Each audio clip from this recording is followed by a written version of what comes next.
কোরআনকার। এই শিল্পী, কি হয়েছে রে? আর কইেন না, প্রত্যেকদিন বাড়ির সামনে এই সামনেগুলা আটটা দেয়, সিগারেট খাই, সিলেসিনের গান গায়। আবার কতবার মানা করছে, মানা তো শুনি না, আমরা তো বেশি করে করে।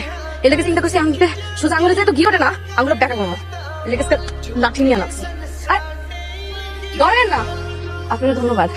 আপনার হচ্ছে আজকে একজনকে তো মারতে পারছি, মারটা নিষ্পিস করতেছিল, ঠান্ডা লাগতেছে।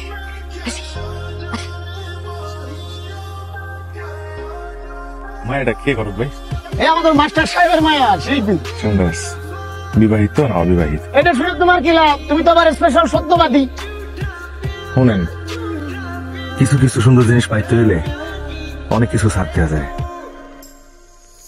ওই যদি অবিবাহিত হয় তাহলে এমন লাগে বিবাহিত হইতে চাই, ব্যবস্থা করেন। শুকুর আলহামদুলিল্লাহ, তাইলে তো কোনো কথাই নাই। আমি এক্ষুনি মাস্টার সাহেবের বাড়ি গেলাম। Okay sir.